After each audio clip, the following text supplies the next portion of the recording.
Hello વિદ્યાર્થી મિત્રો, open study point open for all ચેનલમાં આપનું હાર્દિક સ્વાગત છે.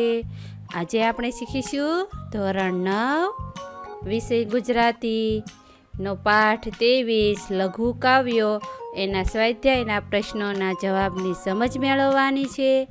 તો ચાલો જોઈએ પાઠ 23ના સ્વાધ્યાયના પ્રશ્નોના જવાબની સમજ.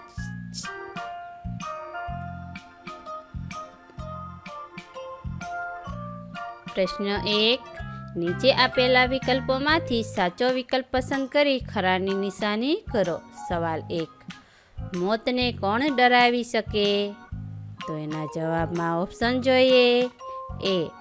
આગને જે પી ના શકે તે. બી. જિંદગીથી જે ન ડરે તે. સી. જિંદગીથી જે ડરી જાય તે. અને ડી. મૃત્યુની બીક લાગે તે.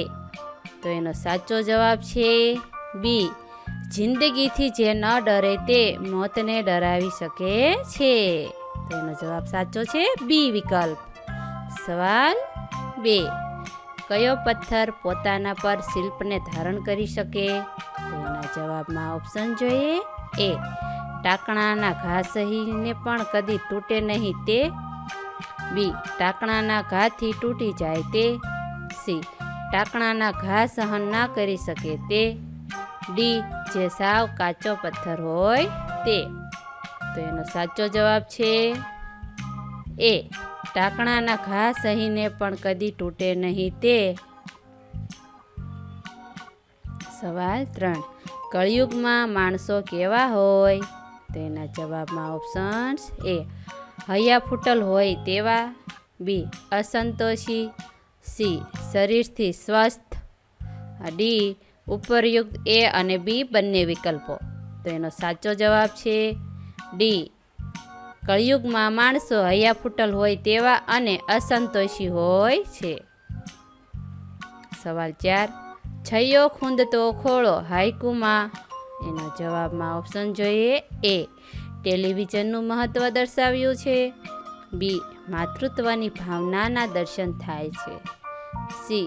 બેકારીનું મહત્ત્વ દર્શાવાયું છે. ડી. છોકરાનું મહત્ત્વ નથી. તો એનો સાચો જવાબ છે બી. માતૃત્વની ભાવનાના દર્શન થાય છે. છૈયો ખૂંદતો ખોળો હાઈકુમાં માતૃત્વની ભાવનાના દર્શન થાય છે. તેનો સાચો જવાબ છે બી વિકલ્પ. પ્રશ્ન 2. નીચેના પ્રશ્નોના 2-3 વાક્યોમાં ઉત્તર લખો. સવાલ 1. શાણા કઈ વાત શાનમાં સમજી જાય છે? તો એનો જવાબ. જે માણસના શરીર કામ કરવા તૈયાર ન હોય, એટલે કે કામકાજ કર્યા વગર આળસુ બનીને પડ્યા રહેતા હોય, જે હૈયા ફૂટલ હોય એટલે કે કાચા કાનના હોય, અને જેને ગમે તેટલું મળે તો પણ કોઈ વાતનો સંતોષ ન હોય, એ કળિયુગના માણસના લક્ષણ છે. આ વાત શાણા શાનમાં સમજી જાય છે. સવાલ 2. આગને કોણ ઠારી શકે છે? તો એનો જવાબ. જે આગને પી શકે છે એ જ આગને ઠારી શકે છે. કવિ કહે છે કે જીવનમાં જે વ્યક્તિ ક્રોધને કાબૂમાં રાખી શકે છે એ બીજાના ક્રોધને પણ શાંત પાડી શકે છે. પ્રશ્ન 3. નીચેના પ્રશ્નો 7-8 લીટીમાં ઉત્તર લખો. સવાલ 1.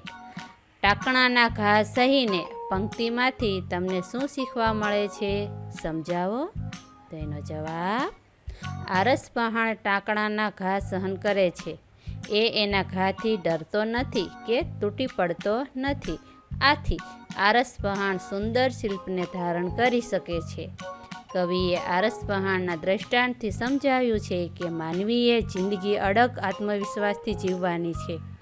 આવી વ્યક્તિ જ ગમે તેવી મુશ્કેલીઓમાં પણ હારી જતી નથી કે કોઈથી ડરી જતી નથી. એ મોત સામે પણ ઝઝૂમવા તૈયાર હોય છે. આવી વ્યક્તિ જીવનની વિકટ પરિસ્થિતિનો સામનો કરીને કંઈક પામે. પ્રશ્ન 4. અર્થ વિસ્તાર કરો. જિંદગીથી ના ડરે એ મોતને ડારી શકે. આગને જે પી શકે તે આગને ઠારી શકે. આ પંક્તિમાં કવિએ અડગ આત્મવિશ્વાસ પર ભાર મૂક્યો છે.